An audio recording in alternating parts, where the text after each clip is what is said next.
Hello, everybody. I'm Ed Parcaut, your host of Helping the Brave, and let's bring in our guest today. I didn't ask you, is it Remso? You got it perfect, Okay, man. just making sure. Usually people have to throw it at the wall like 13 different times. I got called Russell like an hour ago, and I'm like, I don't know how you get that with this spelling. The name tag's there, brother. I don't know what to say. So you got on the first try. I Thank you. try. No one ever gets my last name, so Martinez is easy. I'm in Central Valley of California, so see that Yeah, all. well, Martinez is a Smith of Latin America. So you throw a rock and you hit one of us. I wouldn't do that. But all right, let's get on with this. All right, what service were you in, and why did you pick it? Yeah, so out of high school, I went to Marion Military Institute in Marion, Alabama, and I did the simultaneous enlisted program. So I was Alabama National Guard, and then from there I went ahead and finished off 8 years in the Virginia Army National Guard, and gave me the opportunity to really focus on building a civilian career, but also going to be a citizen soldier at the same time. When I went in around 2013, things were different. I grew up in an active duty Army family. My dad deployed quite a bit. We moved around every couple of years, and it was great being an Army kid, but I wanted to pursue something different, but I still wanted to serve my country. So going the reservist route through the National Guard allowed me to get all those opportunities that you'd want as a soldier, but it still allowed me to, develop that civilian career that I was still passionate about. So it was the best of both worlds. Finished my time in January 2021 and just went straight full on in my civilian career. And it was one of the best decisions I made, especially as a young man who, during the Obama years and everything where sequestration was happening, it allowed me to have kind of that edge compared to some of my, active duty counterparts who, some of them are still fulfilling great active duty careers in the U.S. Army. But, for a lot of the reservists, it was a good opportunity to figure out, like, what do you feel comfortable with? What do you not feel comfortable with? Some of them ascended to go from the guards to active duty. Others were like, you know what, even the part-time soldier thing just really isn't for me. So they did their time, filled their boots, got out, and now they're just good citizens. So it gave me the opportunities to really figure out what I wanted to do, while giving me a good base to build upon. When I got out, everybody asked me if I was going to go in the reserve, and I'm like, no way, because I know we can get called up. And they're like, oh, nobody will ever call you guys up. I'm like, yes, they will. And then you saw what they did. The reserves. I interviewed a guy. He was a reserve, and he was 60 months over in the sand. I don't want to. I don't want to get political, but one That's of the okay. things I'm a big proponent of like the Defend the Guard Act because you have a lot of folks, not just federally, but you have these governors that really try and use their guard component much like a slush fund whenever they declare a state of emergency. And I mean, I just remember how things were during Hurricane Katrina. The Louisiana National Guard was out defending the borders of Iraq and Afghanistan while New Orleans was flooded. And while you did have George Bush who activated the U.S. Army Reserve and the Corps of Engineers and stuff, it wasn't enough because that combat arms component, which was necessary to actually maintain law and order and everything, everyone was gone. Everyone was gone, and you just had this over and over again. You see this throughout the country, and Obama was a big pusher of this. He was like, "Look, I've gone ahead and downsized the active army because now we're out of the wars and everything. Because God knows he didn't do anything." And what he ended up doing was he put people on just deployment after deployment after deployment. He was like, "Oh, I'm not sending folks to like Afghanistan and stuff like this. They're going to Qatar. They're going and doing extra thing in Korea. You're out in the UAE." So it just got to the point where these guys come back, and this really scared me as I was just getting out of college and everything. They go back to their civilian job, and everyone's like, "Wow, thank you for your service." And you may have been a manager or something, and everyone on your team surpasses you. They try and tell you that it's not going to be held against you, but I even saw this in situations where I was deployed for state active duty for natural disasters or anything. I want to clarify, I wasn't deployed overseas, but hurricanes, earthquakes, floods, riots, lots of riots. You could be gone for weeks on end, and your civilian job doesn't necessarily always understand it, unless you have an employer like in some cases I had, where they were a guardsman, they were reservist, and they understood that you might not know when you're coming back. So it's a big tasking demand on a lot of our reservists out there. And, I think a lot of folks wanted to seem like, oh, they're veteran friendly and everything. But real fast, I knew too many people that had to choose between, do they stay in the Guard and continue, or do they get out and, at least go where the money is? It was a real mess. And I just hope that, at least at the state level, people start to figure it out. You can't just loan out your guardsmen like nothing. Where are you located? I'm in Las Vegas now. That's okay. Yeah, you said all that. I was like, could have swore I saw something about Vegas. Yeah. Totally different than where you were, huh? Vegas. Oh, I spent the last 4 years in Wisconsin. I went ahead and built my agency in Wisconsin. At that point, I realized that if I can get away with the darkness and cold and the shrinking economy and go somewhere it's a little bit bright and sunny or not pay state income taxes, that was a big thing. And I mean, it's kind of weird too. I didn't realize how many retired and former military were out here, but you got Nellis Air Force Base, which is nearby. So you don't just have like a lot of the older vets who served in like, Gulf War, stuff like that prior. You've got a lot of folks my age who, are either still serving or did serve. So I've got a little bit more camaraderie with a lot of the locals here. It's a good place to live and work and have fun. Yeah, it's amazing, the veteran community, because where we're at, like I'm in California, there's 1.5 million. Texas is 1.5 million. Same, pretty close to the same with Florida. Las Vegas, that's thinking about the whole, not Las Vegas itself, but Nevada, 800,000, if I remember right. There's a lot. That sounds about right. Yeah, a lot. You got a lot of Air Force here. They get out of Nellis, and instead of getting the package to go where they want, and have the military move them. They're just like, man, might as well just stay in Nevada. Nevada is, get a residency here, just live life and have fun. You got a lot of that here. It's just too hot. I like the heat. Maybe it's because I dealt with extreme cold. It's about 110. I've got black cat roasting by the window right now. It's not for everybody, but I haven't been complaining about it too much. Don't worry, it'll be But cold. yeah, I've got pool, so I can just jump in that whenever it gets too Now bad. it's 122. Oh no, yeah, then you're boiling. Then you're not touching that hot tub for a while. No, you're not. And the reason I bring it up, I'm in Modesto, California. We get warm, but this year has been very unique so far. In July, we've only had one day over 100, and normally by now we're more than that. But see, we're dry heat, just like you guys are. So Yeah, it's not a big deal. I have a pool. I don't mind 100, like 95 to 100. That's perfect for me. Anything over that, it just starts to get too hot for me. So yeah. I haven't been out to Lake Mead much. Not a lot of hiking right now. Probably gonna do that more in the winter. But it's so funny. People here talk about the heat. People here talk about the water scarcity and everything, and I think it's hilarious too. Because one, we're the most air conditioned. We are the most air conditioned place in the world. Outside of us, it's like Riyadh in Saudi Arabia. So we are the most air conditioned place on planet Earth.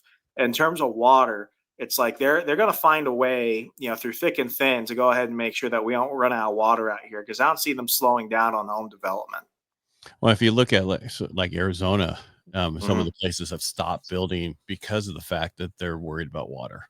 And I grew up in Sierra Vista outside Fort Huachuca, in Arizona, and it's gotten to the point where they were building a lot because you had a lot of military retirees out there. But Cochise County has been shrinking despite the fact that they've been developing homes because they just don't manage it well. And the thing is that if we just got government out of the way for a lot of these things, not to get political again, if we just got government out of the way for a lot of these things, like in California, I think a lot of it is done by design. It's scarcity by design. It's artificial.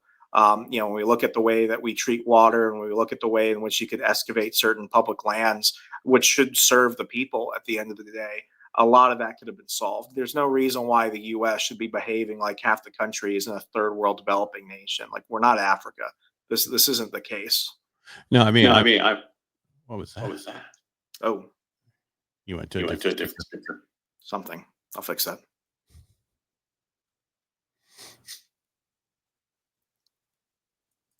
God, I love technical issues. Did you hear that? Did you hear me there? Yeah, I'm good. Okay. My biggest problem with California is the. Jesus, I'm sorry. This never happened. All right, as I was saying, California, the issue I have with California is a lot of people think that the Democrats changed the political system here to where they stand in charge forever. It was actually Arnold Schwarzenegger who unfortunately did something. He was trying to keep Republicans in power and ran this thing through, and now has caused it to the top two people on the ballot, not the top two parties on the ballot. And that's where the problem is in California. But that being said, I see a lot of things changing because I like the LA fires is changing everything. Yeah, Reagan certainly didn't help too, because when he did his mass amnesty Yeah. during the second term, it essentially helped, California become a one-party state. People point to, Arnold as the exception, but you're looking at somebody who was at the top of the Hollywood A list at the time. Didn't he almost didn't win his primary, and then when he went ahead and ran against was it Gray or Grayson or whoever, he barely eked that out by 4 points. As a Republican governors go, people forget he also endorsed John Kasich in 2016, not necessarily the stalwart of conservatism and in the grand GOP. But I think it's one of the reasons why Newsom, for example, is so worried about a lot of the issues with these ICE raids and the fact that he's using borderline slave labor to go ahead and keep up California's economy. It's because when you go ahead and take out the fact that you've got this mass population here, citizens or not citizens, the census only goes off of living, breathing people. So how many congressional districts are going to disappear if you go ahead and lose that? In certain states where you had a mass exodus post 2020 because of the COVID lockdowns and everything, you went ahead and had Democrats. I think they went ahead and lost in the Northeast at least like 3 congressional seats, which means obtaining that majority in the House of Representatives is much lighter. But it's it's a mess. I mean, it's one of the reasons why I wanted to go ahead and relocate the business to Nevada, because we got Tony Evers, who's not going to be running in Wisconsin, but at the same time, it's like, who needs Democrats like him when you have Republicans that don't push for anything? And I largely stayed out of state politics, but just running a business there was just, you were constantly fighting for the lesser common denominator of success. Milwaukee County was constantly struggling, and they can blame COVID all they want, but it was the fact that they tax and spend and overregulated people. It wasn't safe. People would rather go to Chicago, where at least they still have some cops on the street, whereas Milwaukee was constantly bleeding people dry. Specifically, I live out here in Henderson, which is about 10 minutes away from the airport. So we have our own police department, we have our own fire department. I can still go into Vegas, do what I want. But Lombardo, when he was a sheriff, he was an anti-lockdown sheriff.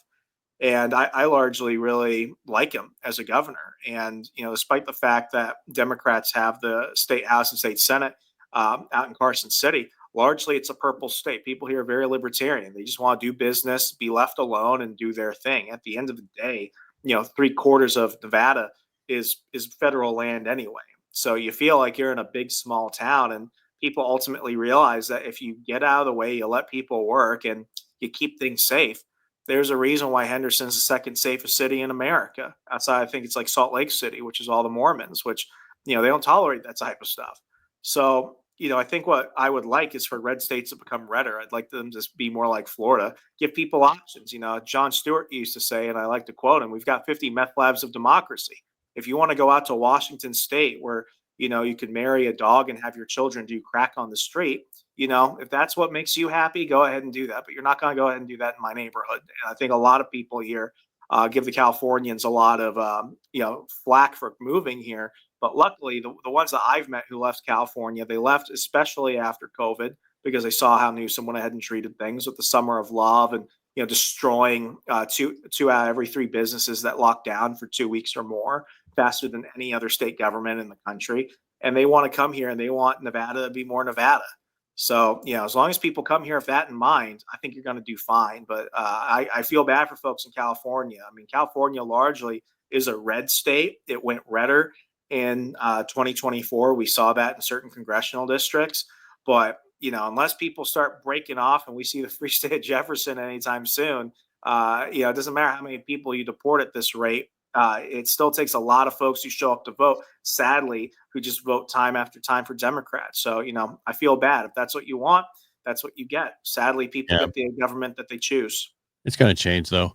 The I only hope thing I so. was trying, yeah, it's already, you can see with everybody in LA who lost their house, they had money. And those people are pissed, and they're really, and that's what Newsom's so worried about going forward.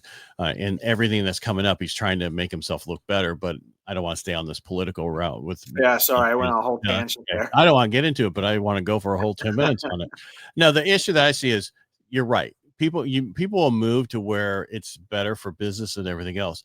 I don't want to leave California. I like California.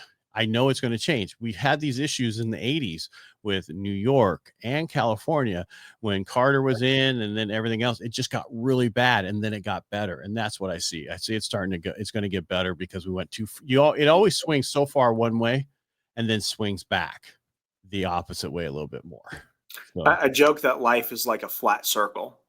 You look at someone like RFK, for example. I'm a big RFK fan. I liked the fact that he was running for president. I felt like Trump at the time had not taken enough, accountability for a lot of the stuff that happened in 2020. So I'm glad that RFK was keeping a lot of those issues alive. But you look at somebody like him during Obama's first term, he almost picked him for EPA, and here you have not even 2 decades later, he's head of HHS under a Republican president. It's wild how things, they swing one way or another, and the lines get redrawn. But at the end of the day, it's wild. We don't like sticking to things too long. We like to have that change, and sadly, I think we need that in order to wake people up to what happens when you let government run amok. it's what they said. It's these people who, so I think the Republican Party is the inclusive party now. It's party for everybody. The Democratic Party, it used to be that way, got left behind for how far left they went and just messed up everything. And that's unfortunately you'll never see that party back like it used to be, because of what we just went through. And that's just what I'm going to stick with, because this is me personally. I like Trump. I don't like him personally. I like what he does. He's done more in the last, what, we're in July. Feels like he's been in for 4 years, and it's only been like Wild. 7 months. And there's so much, because everybody's still, oh, I don't like the tariff. I don't like it either, but eventually it's going to work its way out. It's the whole thing. You want a nice, good omelet. You got to break the eggs. It just happens that way. And that's, who likes watching how sausage is made? Not I. But Same. yeah, and that's what we're going through. And the difference is we know everything. Where the last 4 years we had no idea what was going on except for stuff we didn't like. But we had no idea what else was going on. There was no information given forward. I want to know, even if I don't want to know, I still want to know. Yeah, exactly. I'm on the same boat as you. All right, so you have an agency. Is that like a go high level agency, or what kind of agency do you have? Yeah, so it's this real fancy term. It's called fractional CMO firm. I had Okay. no clue what that was for a while. I was in social media management, and quickly I got into the tech startup world. I went from heading the social media for the Washington Times over to a social media platform called Parler, which caused a bit of ruckus in 2020. And luckily, I was able to go to a couple of jobs in digital publishing where I was the marketing manager for a lot of different websites that were ran by a larger company. So basically, we helped sell ad space on there, but we also made revenue from the traffic. But I always had this passion for small businesses because I was living in Virginia, right outside DC at the time, and you had a large immigrant community there. You had a lot of folks that got out and want to start small businesses, and it just something rubbed me the wrong way when I saw how small businesses were being treated, not just by the government when they were like, oh, well, you can survive for closing down for 2 weeks or more, but then they made them redo their entire business structure to accommodate the fake conditions which Anthony Fauci went ahead and developed, and then to make things worse in certain cities like Minneapolis, Chicago, Baltimore. The government allowed people in their own neighborhoods to run amok and burn down and sabotage businesses. It's obviously I'm not for looting Target, but when you loot Target, Target's going to rebound. They might leave the town, but they're going to rebound. You go ahead and do this to a lot of the minority run businesses in certain communities. They're never coming back. And what you've done is you've just harmed your community, and you're just allowing these big venture capital firms like BlackRock and Vanguard to come in and just buy up the neighborhood. So I had made a good friend out of someone I did not expect because I grew up watching him as a voice for one of my favorite cartoons, The Fairly Odd Parents, Ben Stein from Ferris Bueller's Day Off. And that was a lot of fun. And what was great about working with Ben was that he connected me to a lot of people. And I'll never forget there were a lot of small business owners that were struggling, and they'd reach out to him in case he knew somebody, and he'd link them with me. And they would be like, man, like it's 2021 and I can't, I can't get out of the situation I'm in financially. I don't know how to market. I don't have the time. So I've been side hustling for years. And then about a year and a half ago, I was just like, screw it. Like people have just completely abandoned America's small businesses. I've got a lot of clients that want me to come on a part time or full time basis. So what being a fractional CMO does, it allows me to be kind of a guy that guides the direction, manage a lot of the day to day. I run teams of marketers. But what that also did was that allowed me to expand my agency because I had a lot of friends that were in marketing that were also, we're competing globally. So they're competing with marketers in Bangladesh and the Philippines and Latin America and parts of Africa. So, there was a lot of, there's not a lot of sympathy for those in the marketing field. It was, go learn to weld or something, which is funny because a lot of folks in tech were telling people who worked blue collar jobs, go learn to code. So it immediately flipped when AI came out. No, So I that was realized I could Biden. do, yeah, That I was Biden. realized like, Yeah. yeah, huh?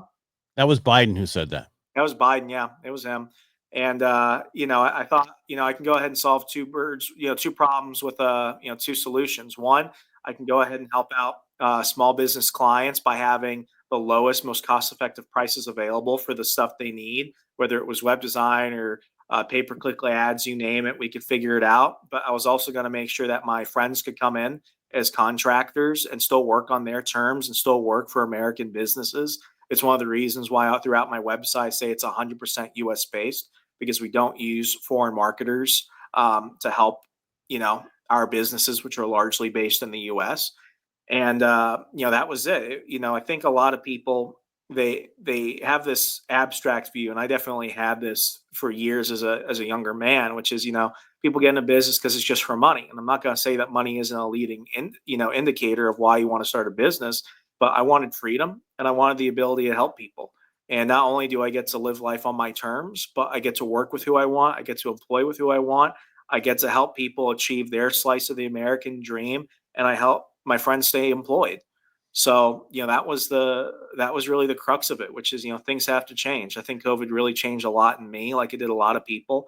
And yeah, it's not just another marketing agency. We're actually helping people succeed at what they want to. So what do you focus on? I started in nonprofits and startups, but it's funny. Nonprofits never want to go ahead and outsource out because then that goes ahead and that hurts them against grants. And then startups, they always want to pay you in equity. They rarely ever have cash. So quickly, I started working with the veterans community in Milwaukee. So I had a lot of friends who were former Army, Marine Corps who own small businesses. So I worked with everyone from laser tag arenas to jujitsu studios and everyone in between.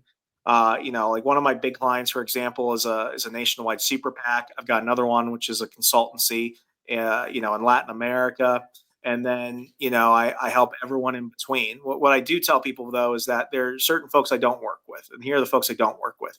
If you're not serious and you don't have bills to pay, if you're serious about what it is you do and you have bills to pay at the end of the day and you need money to do that, you've got to have a strong marketing strategy and you have to have the support to go ahead and run that so you can focus on what you do.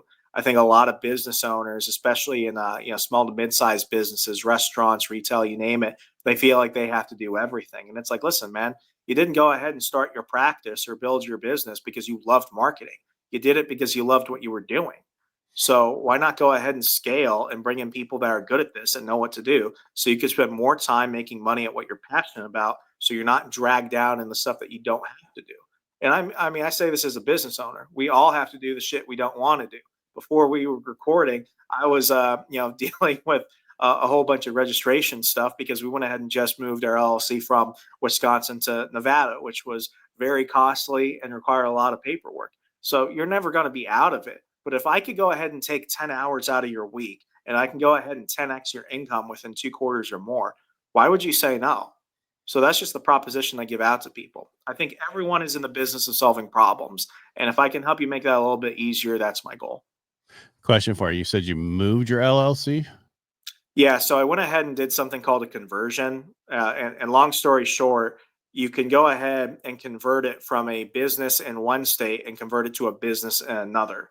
So because of how my business is structured, I didn't want to just move and become a Nevada resident. I wanted to actually move the whole legal entity from Wisconsin to Nevada for tax purposes, as well as some of the legal protections for doing business Oh, here. the reason I'm asking is why don't you just start a new LLC in the state of Because I didn't want to have to get new EIN numbers and everything, and I didn't want to have to do like updated contracts and stuff. It would have been cheaper, and I could have done, the foreign agent route where basically it could still be a business in another state, but I am working in another state. That would have opened me up to different tax obligations as well. No, But I'm just talking about like new LLC just in the state of Nevada instead of, but you just said you want to keep the same EIN number. I wanted to do that. I didn't want to have to redo all my contracts. It just would have been a mess. So it was like, pay the money now, don't waste the time, or I could have spent more time making it compliant under the other standards and save the money. I was just like, I'm just gonna pay to make this problem go away and get to work faster. How expensive was it to move it? It's Just about curious. 2,500. Oh, that's not too bad. It's not too bad, but that was a big chunk of change because I was expecting it to be a lot less. Yeah. Well, I mean, if you would have just started a new one, I mean, if you had an attorney do it, it'd be like 1,500. If you went to someplace online, it'd probably be $500. But again, who's doing it right? I was looking at the time cost versus the financial cost. It was like I could get it done within a month, or I could go ahead and wait probably like a full quarter for the IRS to get stuff back to me and everything. You're for the new EIN number, you mean? Yeah. No, that's like within 48 hours now. Oh, I had issues when I first started. It's There a long was time annoying ago. stuff. Yeah, I mean, it's because I just created a new corporation for one of my things, Yeah. and I was surprised how fast I had it. It was done in 5 days total, everything start to finish.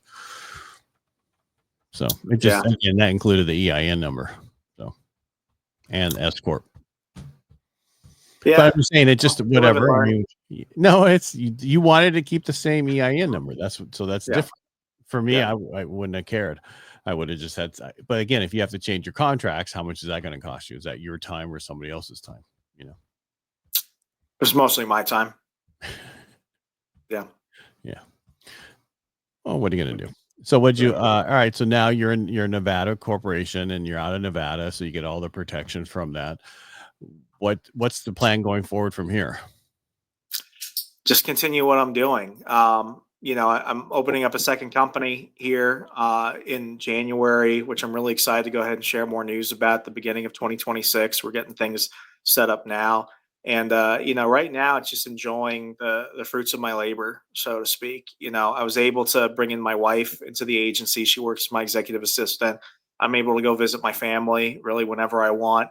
And it's not to say that there aren't challenging days or there aren't days that kind of suck, but I like waking up and know that I get to chart what I want to do next. And I got some fun things going on in town. I'm going to start doing some speaker seminars. We went ahead and also set up some new services with some strategic partners in town that I'm really excited about. It feels like a new frontier, and for the first time, I'm not thinking of, oh, I've got to worry about the day to day, or I got to worry about what the government's going to do with this. It's like, I live in a great state. I've got good friends. I've got great opportunities.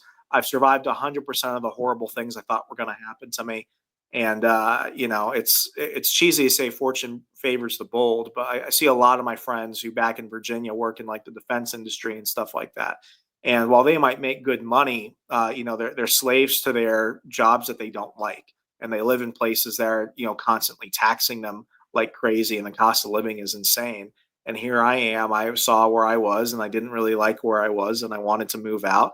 And if you had told me even a year and a half ago that I would be living right outside of the Vegas Strip, I wouldn't believe you, man. Like it's amazing what happens when you double down on yourself, to use a gambling metaphor. Like if more people double down on themselves, they'd realize that what's the worst thing that can happen if your business doesn't succeed? You can go and get another job. Like, I don't want to sound unsympathetic to folks in this job market who are having a hard time finding it, but there's always going to be something for you to do. And, it really showed me that I was more capable of what I was doing. So I just want to keep having fun, doing great, making my clients happy, and, say yes to more opportunities. All right. So how do people find you if they want to get in connect with you? Marketerontherun.com. It's marketerontherun.com. If folks would like to email me directly, it's my first name, Remso, Remso, not Russell. And I didn't yes, say Russell. Don't Remso bring it up. at marketerontherun.com. Again, I didn't say, I said No, Remso. no, you got it right the first time, man. Kudos to you. You know, been on radio since 2018, besides everything else I do. All right. Remso, thank you so much for coming on the show today, explain and sharing your story with us. I really appreciate you being here. Appreciate you, Ed. Thank you so much. All right. Again, thanks so much.